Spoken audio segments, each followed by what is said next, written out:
Alright folks, welcome back to the channel. This is KGB Customs LLC, where we like to share some of the most interesting custom handguns that we come across here at the shop.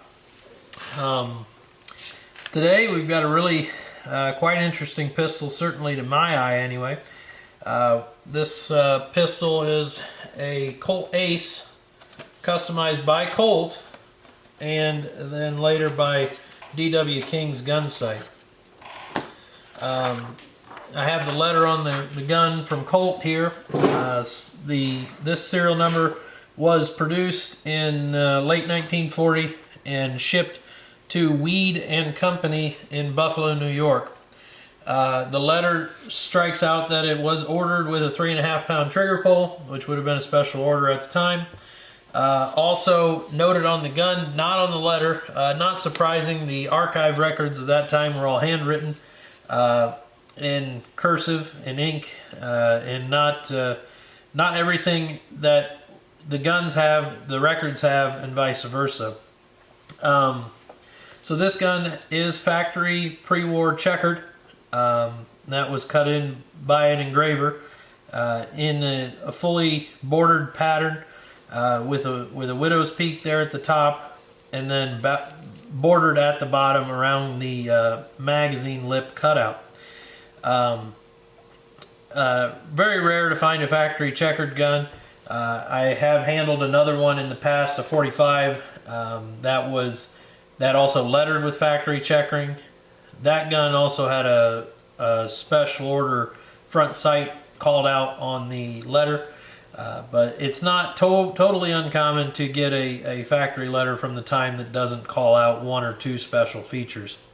But that checkering, as I've seen other ones that did letter, I can tell you with surety that that is factory checkering on the front of there.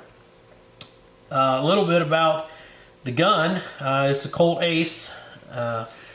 Some history on the Colt Ace. It was derived, of course, from the Colt 1911. That's pretty obvious looking at it, right? It was designed to offer, a low-cost, less recoil alternative for training while making it still the proper size and weight of a Colt 1911 and 45. Of course, the idea was to replicate the controls, ergonomics, the sight picture, etc. of the 45. The military was shopping for a training alternative to the 45s, and of course target shooters wanted a 22 version for low cost, low recoil practice. The Colt Ace, the standard Ace, was produced from 1931 till the onset of World War II. This gun shipping in 1940 would have been right towards the tail end of production. Colt ceased all commercial production and sales, I believe, in 1941, and this gun was produced at the end of 1940. They did that, at that time, American gun makers and all industry really put their own interests aside to feed the war effort. And that's not to say that they weren't getting paid by the government to do that. But Colt stopped producing guns for the commercial market, the civilian market, to produce for the war effort. Smith & Wesson did the same thing. And other manufacturers of cars and other parts and mechanical things, Union Switch and Signal, made railway signals and also made guns for the war effort. Remington Rand, a typewriter company, stopped making typewriters, or at least slowed down that production so they could produce M1911A1s for the war effort. Was a glimpse, I suppose, of the greatest generation and how they thought the country was at war, and that meant everyone was at war. And everyone was putting forth all the effort, even at the loss of business, to support the war effort. Anyway, enough about that. Production paused during the war. A small batch were assembled in 47 from the remaining parts. Total production of the Colt Ace was around 11,000 units. This gun here is serial number 10,881. So that tells you how many it came after this one. Not a lot. This would have been in the last 1,000, maybe even in the last 500, potentially in the last 200 Colt Aces produced, making it interesting to me. Colt, these guns were pretty much a straight blowback design. Of course, you have to overcome the hammer, and there's, you know, a roller in the firing pin stop, and the slide is narrower and shorter top to bottom, and a little shorter front to back to reduce the weight of it to make it work as a blowback pistol. And they have a fairly light spring in them. There's a big stack of leather washers as a buffer in there. A lot of gesticulation and work went into making these work, and they worked okay. They were very fussy about ammunition, however, and that was a problem, of course, especially as World War II began. Not necessarily our involvement, but it began, and that put demands on components and ammunition, as we've seen even today when there's wars going on. It's harder to get powder, it's harder to get primers, so you have just less variety to choose from. And that was true as well here in the States in the late 30s. As the war waged, we were supporting our allies in Great Britain, certainly with lots of ammunition and small arms before our involvement. Where was I? So in 1937, 3 years prior to this gun being produced, Colt introduced the service model Ace. It incorporated a floating chamber designed by, according to my research, a David Marshall Williams. He was known for his work on the M1 carbine, and he designed the floating chamber to act as a piston in the barrel.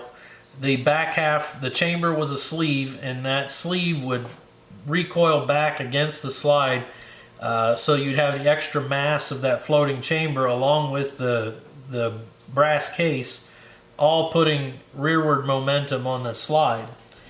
And this worked really quite well. It gave the gun a little stronger recoil impulse, more like a 45. Still allowed them to practice with low-cost ammunition, and was much more forgiving on the ammunition you fed it. And that really enhanced its value as a training tool, and the government bought quite a few of them. It also had fewer unique parts from the Colt 1911 pistol and 45, which helped with the servicing of those guns. The service model Ace was produced until 1945, so it was produced through the war. And over 13,800 units were made, so even more service model Aces were made than Aces. And that included many wartime contracts for the Army and the Navy, and they of course enjoyed it more than the Ace because it had similar handling characteristics and less unique parts over the 45 guns. Colt also offered, starting in 1938, so a year after the service model Ace, they started offering conversion kits. These were the first of the conversion kits, which they produced pretty steady, other than just a year or two after the war, pretty steady up until the 80s. There are some 80 series conversions out there. They're pretty rare. And then there's the Ace 2, which I don't even lump into Colt conversions because I don't think Colt made it. I think that was Siener produced and Colt marketed. Nonetheless, we're getting on a tangent there. But so the conversion kits were made up through 1946. Like I said, they ceased for a couple years, and I believe 49 Colt commercially started selling conversion kits again. So the conversion kit consisted of a slide, a barrel, and a magazine, and a slide stop. They did use a specific slide stop. Slide stop wasn't necessary, but it would lock the slide back on empty. So you could use your 45 slide stop, the slide just wouldn't lock open. So that's pretty much the history of the beginnings of the Colt Ace and the service model Ace and the conversion kits. Conversion kits are still popular. Guys still like to buy them to convert their guns, either 45 9mm or 38 Super to a 22. So the Colt Ace never really dominated competitive shooting, but was a valuable training tool. And one reason it didn't really dominate the competition field is because Colt also produced the Woodsman. Right alongside, the Woodsman came out before the Ace, and the Bullseye Match Target Woodsman, which was a specific bullseye competition designed pistol, came out in the mid to late 30s, I believe 38, as well. So no one out there would tell you that this gun will outshoot a Woodsman, because it won't. But these are very service accurate guns, and outfits like Dean King's gun sight in California would accurize them and improve them, like this one. This gun, you know, went to Dean King's. I said it shipped to Weed and Company in Buffalo, New York.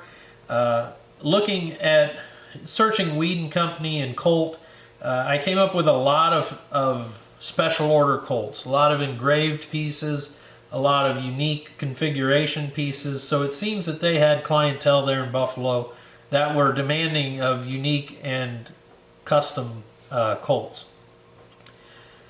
This gun probably sent to King's either by Weed and Company or the client that bought it. The frame to slide, I would tell you, has been tightened on this gun. It's kind of hard to tell. It probably didn't need a lot of work, but the rails are largely in the white, which leads me to believe that they were lightly peened and polished when it went to King's. The front sight is a King's unit with a red face, patridge shape. The rear is Dean King's adjustable sight, and that is a long spring steel tang, and that's bolted down fast up front and then has an elevation adjustment in the rear and a windage adjustment on the side. The rear sight is a white outline unit, offers a large back face that's serrated for glare reduction, and it's a great adjustable sight, and really the first popular adjustable sight for pistols to my knowledge. A little bit about Dean King. D.W. King began his work in Denver, Colorado, and established the King Gunsight Company. His earliest known patent was in 1907, March of 1907, though most sources say the company wasn't really formed until 1910, 1911. Nonetheless, the guy filed for a patent for a rifle sight for Winchester rifles, and they were very popular. He made, of course, ivory bead front sights and buckhorn and semi-buckhorn rear sights to replace Winchester rear sights on their lever action rifles. And you'll even see Dean King front sights and rear sights on bolt actions later on, as they were a popular option with nice crisp sight pictures. Excuse me. But he really started doing pistol work between the wars. So between World War I and World War II, bullseye pistol shooting started becoming more popular, and guns like this had very, very rudimentary sights on them, and Dean King's shop put much better sights on them and did other accurizing work.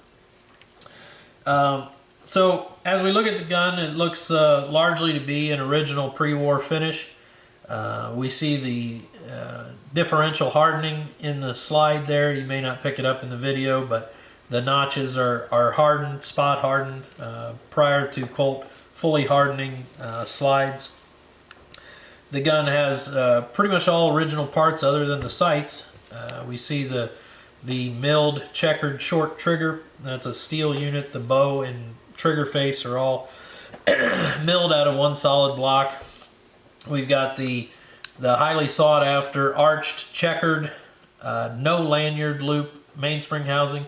I've seen just these mainspring housings sell for nearly $1,000 in original finish. They're very rare pieces. We'll pop the magazine out and we see that is a pre-war beautiful two-tone marked Colt Ace 22 LR. Really nice mag, very valuable and rare mag too. The grips are worthy of note as well. These are the earliest molded plastic Bakelite grips ever made. They were made by a company called Murad. Walter Murad established the company in California in the 1930s. And at that time, everyone who wanted special target grips for shooting bullseye had to call a guy like Roper, Sanderson, even King's made grips, and have custom wooden grips made. That was costly. Murad invented these molded grips that have a nice oak leaf pattern on them. Largely you see these for revolvers, K-frames, Colt IE frames. You don't see them near as much for the 1911 pattern. Probably because wooden target grips for the 1911 pattern were a little easier to make than revolver grips, so they would have been a little cheaper. Also, a lot of guys just ran the wooden slabs on these guns for target shooting, as revolvers ruled the roost in target shooting at the time. A little bit more on those. Walter Roper, famous grip maker, also a gun writer and a gunsmith of the time, wrote in Experiments of a Handgunner. He credited Murad with pioneering the use of plastic molded grips, a significant departure from hand-carved wooden stocks. Roper notes that Murad's innovation and later commercialization would really change the scene on custom grips going forward, and it did. As we saw later with Packmeyer's rubber molded grips and then Hogue's rubber molded grips, it really set the scene for an ergonomic grip that everyone could afford. Also interesting point about these grips, Dean King marketed them in his catalogs. I've been told that they were in some of his early catalogs in the 30s. Granted, all of these companies are other than Colt, are now gone. Murad survived up until the 60s, and when he died, the company pretty much died with him. Also, at that time, you had companies like Harrods offering a less expensive alternative in hand-carved wood grips, and Packmeyer grips were coming on the scene shortly thereafter. And Dean King's company died in the 50s shortly after his death, and dissolution of that company led to companies like Bob Chow's shop, led to Al Capone's King's Gun Works, not to be confused with King's Gun Sight. Capone borrowed the name, but it is a different shop. And so that's really all I've got about this gun. It's a really exceptional pre-war custom. I love these pre-war custom guns. They always get my juices flowing, by and large, because of their history, their survival to now, and the fact that these guys had so little to work with. They couldn't just order up a Bomar sight and put in there. They had to invent a sight to improve on the factory offerings. I hope you guys appreciate this and as much as I do, and share it with your friends. Please feel free to leave a comment if I got anything wrong or you want to add anything to the conversation. I appreciate y'all for tuning in. Check out the link in the description for our email list, and click any of these boxes that pop up here at the end if you want some more information about King's guns or any of my other videos. Appreciate you guys. Thanks.